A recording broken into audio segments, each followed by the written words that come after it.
In a previous video I discussed there was a lot of speed hype in the cycling industry, so I decided to investigate this issue myself. In this video I'll describe a test protocol that I use to investigate this issue of speed in relation to bike and rider variables. I'm not going to be able to cover all of this test protocol in 5 minutes, so I produced this document, to which there's a link in the description below. I tried to make the document as rigorous as possible. I started off by defining a hypothesis. The speed benefits that can be gained by an average cyclist are relatively modest when changing bike and rider parameters. The change of parameters could be something as large as swapping out a whole bike, down to something as small as changing tyre pressure. The document then goes on to describe the experimental details. Let's look at some of the experimental constraints. I use myself to represent a club cyclist. As I don't have a power meter, I used heart rate and cadence instead. All of the testing was on my local roads. However, I did look for a range of terrain, and the bikes and components that I used, I owned, so there are no super bikes in this testing. I tried to control as many variables as possible, and here is a list of the things that I considered. I'll cover some of those details in the rest of this video, but you can find a more comprehensive description in the protocol document.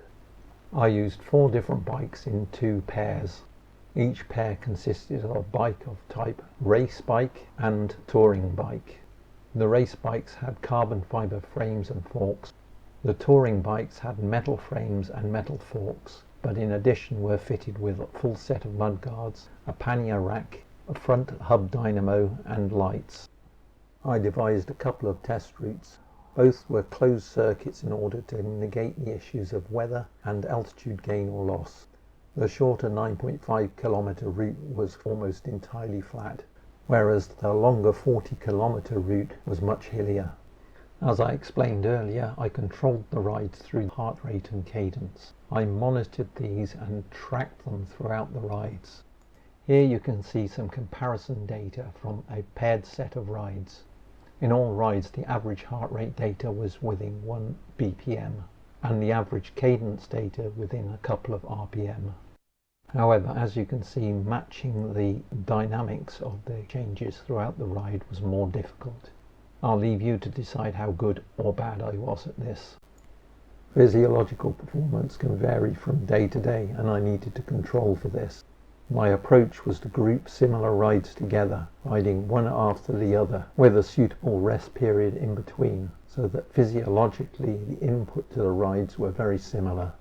I also carried out a large number of these group rides so that any statistical variations averaged out. I tried to keep a constant level of fitness throughout all of the rides.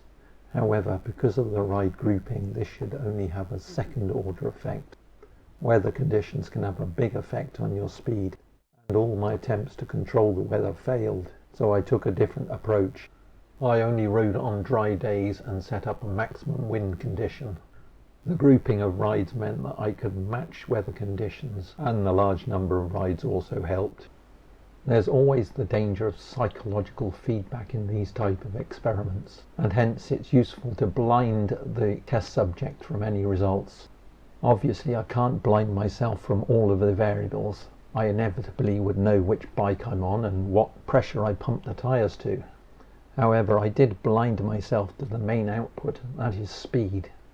I did this by setting up a special screen on my cycle computer that registered only heart rate, cadence and distance covered. So I didn't know anything about the time or the speed of a particular ride until I got back. In this video I outlined a test protocol I used to look at the effect of cycling parameters on the speed that I cycle at. However, because of the brevity of these videos, I had to detail most of the protocol in the document that's linked below. In future videos I'll actually answer some of the questions that I asked by going over the test results. If you're interested in seeing those results, why not subscribe and click on the bell icon to get notifications. From me, for now, it's goodbye.